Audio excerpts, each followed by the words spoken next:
Namaste, this is Sridevi Srinivasan. I welcome you all to Maya Katha Story Time. Today's story is about a farmer. Once in a village there were many farmers and farmlands. The village had a council that kept checking the quality of the crops every season and awarded the farmer who produced the best crops.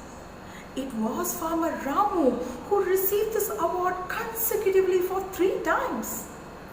So, the council members and the farmers decided to ask the secret of Ramu's success if he would win the award for the 4th time as well. And it was Ramu who won the award for the 4th time as well. So, the council members and the farmers approached Ramu and asked him, Ramu, how was it possible for you to produce the best crop every season? We are also taking care of our farm just like you. But still there is a difference in your crops and ours. Can you share the secret of your success? Ramu responded happily. Why not? My success, the secret of my success is I share the seeds of my best crops with my neighboring farmers. And that is why my crops are of best quality. What? You are sharing the seeds of your best crops with your fellow farmers who are competing with you for this award? Still you are winning this award every time? How is this possible, Ramu? So Ramu explains, the wind carries the pollen from field to field and spreads it across. It picks these pollen from everyone's crop. So if my neighboring farmer is growing an inferior crop, then the cross-pollination would affect everyone's farm, including mine. So if I am to grow the best crops, then I should help my neighboring farmers to grow the best crops as well. Listening to this, the farmers and the council members felt happy and they decided to share their best seeds with the fellow farmers as well. That's the story. To live a happy and meaningful life, we should help the people around us to find their happiness. The value of our life is measured by the lives we touch with love, kindness, hope and respect. Let's think about it. Thank you. இப்போ இந்த கதையை நான் உங்களுக்கு தமிழ்ல சொல்ல போறேன். ஒரு கிராமத்துல நிறைய விவசாயிகள் இருந்தாங்க. நிறைய விவசாய நிலங்களும் இருந்தது.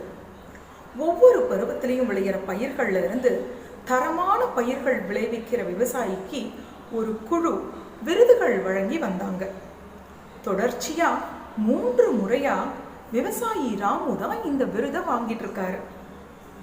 மற்ற விவசாயிகளும் போட்டி குழுவினரும் அடுத்த முறையும் விவசாயி ராமு இந்த விருது வாங்கும் பொழுது கண்டிப்பா அவரின் வெற்றியின் ரகசியம் என்னங்கிறத நம்ம கேட்டு தெரிஞ்சுக்கணும் அப்படின்னு நினைச்சாங்க. அதே போல அடுத்த முறையும் 4வது முறையா ராமுவுக்கு தான் இந்த விருது கிடைச்சது. உடனே போட்டி குழுவினரும் விவசாயிகளும் ராமு கிட்ட கேட்டாங்க, அது எப்படிப்பா உன்னால மட்டும் எப்பொழுதுமே சிறந்த தரமான பயிரா விளைவிக்க முடியுது? நாங்களும் உன்னை போல தான் பாடுபடுறோம், எங்களுடைய விளைநிலங்களை உன்னை போல தான் பராமரிக்கிறோம். ஆனாலும் உன்னுடைய பயிர்களுக்கும் எங்களுடைய பயிர்களுக்கும் வித்தியாசம் இருக்கே, உன் வெற்றியின் ரகசியம் என்னன்னு எங்கள்கிட்ட பகிர்ந்துக்கிறியா அப்படின்னு கேட்டாங்க. ராமுவுக்கு ரொம்ப சந்தோஷமா இருந்துதான். ஓ, தாராளமா சொல்றேனே. என்னுடைய வெற்றியின் ரகசியம் என்னன்னா, என்னுடைய தரமான பயிர்களின் விதைகளை நான் என்னுடைய பக்கத்துல இருக்கிற விவசாயிகளுக்கும் பகிர்ந்துக்கிறேன். அதனால தான் என்னுடைய பயிர்கள் எப்பொழுதும் தரமானதா இருக்கு அப்படின்னு சொன்னாராம். இதை கேட்ட போட்டி குழுவினருக்கும் விவசாயிகளுக்கும் ஒரே ஆச்சரியம். அது எப்படி உன்னுடைய தரமான விதைகளை நீ அடுத்தவங்கள்ட்ட பகிர்ந்துக்கிறேன்னு சொல்ற, ஆனாலும் போட்டியில நீதானே ஜெயிக்கிற, இது எப்படி சாத்தியம் அப்படின்னு கேட்டாங்க. உடனே விவசாயி ராமு சொன்னாராம், காற்று மகரந்தங்களை ஒவ்வொருத்தருடைய பயிர்கள்லையும் எடுத்துட்டு எல்லாருடைய நிலங்கள்லையும் கொண்டு சேர்க்குது. என்னுடைய நிலத்துக்கும் அது வருது. அப்படின்னா என் பக்கத்து நிலத்துல விவசாயி தரம் தாழ்ந்த பயிரை விளைவிச்சார்னா அந்த பயிரிலிருந்து வர மகரந்தங்கள் எல்லாருடைய பயிரின் தரத்தையும் பாதிக்கும். என்னுடைய பயிரின் தரத்தையும் பாதிக்கும். அப்போ என் நிலத்துல நான் தரமான பயிர்களை விளைவிக்கணும்னா என்னுடைய பக்கத்துல இருக்கிற விவசாயிகளும் அவங்களுடைய நிலத்துல தரமான பயிர்களை விளைவிக்க நான் உதவணும் இல்லையா அப்படின்னு சொன்னார்.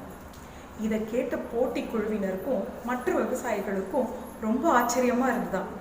நாமளும் நம்மளுடைய தரமான விதைகளை மற்றவங்களோட பகிர்ந்துக்கணும்னு நினைச்சாங்களாம். அருமையான கதை இல்லையா? நாம வாழும் வாழ்க்கை சந்தோஷமானதா அர்த்தமுள்ளதா இருக்கணும்னா நம்ம சுத்தி இருக்கிறவங்களுடைய வாழ்க்கையும் சந்தோஷமா அமையறதுக்கு நம்ம உதவணும் இல்லையா? அதே போல நாம வாழ்ற வாழ்க்கையுடைய மதிப்பே நம்ம சுத்தி இருக்கிறவங்களுடைய வாழ்க்கையில நம்ம எவ்வளவு அன்பும் கருணையும் மதிப்பும் நம்பிக்கையும் தரோங்கிறதுல தானே இருக்கு. இதை பத்தி யோசிக்கலாமா? நன்றி.